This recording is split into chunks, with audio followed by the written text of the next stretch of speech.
Salut toi! Colorimétrie. 2 couleurs dans une seule suffisent pour démontrer la complexité des verbes être et devenir. 2 couleurs dans une seule suffisent pour décrire l'origine du métissage expressif. 2 couleurs dans une seule suffisent pour survolter un esprit déjà enflammé. 2 couleurs dans une seule suffisent pour démontrer la déité de sa pratique. 2 couleurs dans une seule suffisent pour dénuder l'indicible, l'illisible et l'invisible. Lorsque 2 couleurs dans une seule se joignent à la monochromie, l'alliance est plus solide et durable que le diamant. Signé Ambre Turquoise.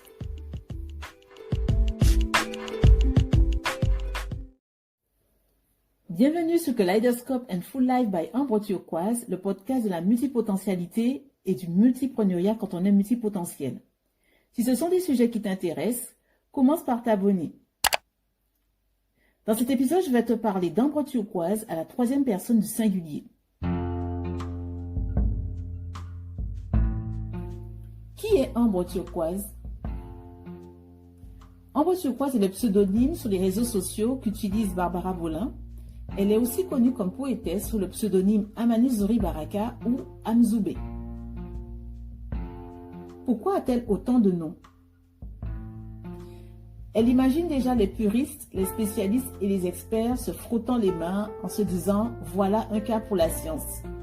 À l'origine, elle ne voulait pas se faire connaître sous sa vraie identité pour ne pas mêler les membres de sa famille à ses différentes activités. Donc certaines d'entre elles, justement, la contraint à utiliser sa vraie identité. Quel genre d'enfant était-elle? Oula, c'est le scoop de l'année.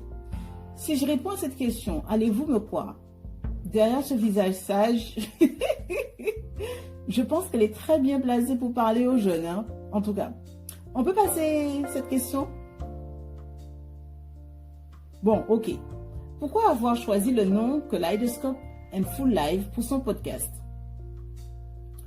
Kaléidoscope est ce qui représente le plus les multipotentiels. Et puis, kaléidoscope tout seul était déjà utilisé. Alors, pour marquer la différence, elle a ajouté un full life qui caractérise aussi les personnes multipotentielles. Ce nom est une évidence qui lui ressemble et qui ressemble aux auditeurs, auditrices concernés par ce podcast. Qu'est-ce qui lui a donné envie de lancer ce podcast? Alors, lancer un podcast était déjà un projet qui avait pris naissance depuis 2020. Puis, elle a assisté à une masterclass animée par Marco Bernard. Et c'est au cours de cette masterclass qu'elle a reçu toutes les clés dont elle avait besoin pour passer à l'action. Et puis, le sujet en lui-même sur la multipotentialité et le multipreneuriat quand on est multipotentiel, c'est pas encore assez connu. Donc, voilou, aurait-elle dit. Quelles difficultés a-t-elle rencontrées par rapport à ce podcast? Alors, je vais citer 2 difficultés qu'elle a rencontrées. Premièrement, Ambre Turquoise a foncé tête baissée et ce n'est qu'après qu'elle a calculé la dépense, alors que c'est l'inverse qu'il faut faire. Bon, ça va, ce n'est qu'un podcast. Elle doit tout de même composer avec cette précipitation. Le deuxième problème, c'est qu'elle a le syndrome de l'imposteur de ouf pour faire les interviews. Alors, je balance les news là pour la faire bouger. Toutes les personnes qui ont été contactées par Ambre Turquoise pour être interviewées sur son podcast, sachez que c'est le syndrome de l'imposteur là qui la paralyse. Est-ce qu'on peut avoir peur des gens comme ça?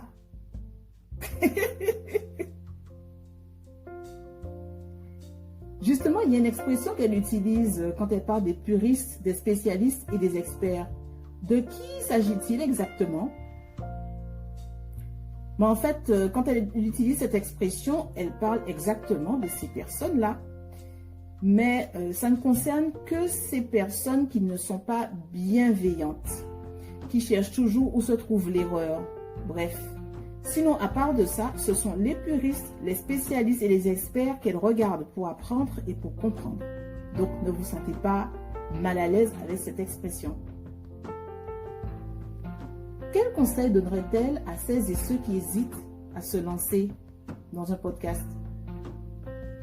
Lancez-vous! En plus, il n'est pas nécessaire de montrer son visage. Tu prends un pseudonyme, tu choisis un sujet actuel et tu balances la sauce. Et quel est son mot de fin? Audacity encourage my besties. Point.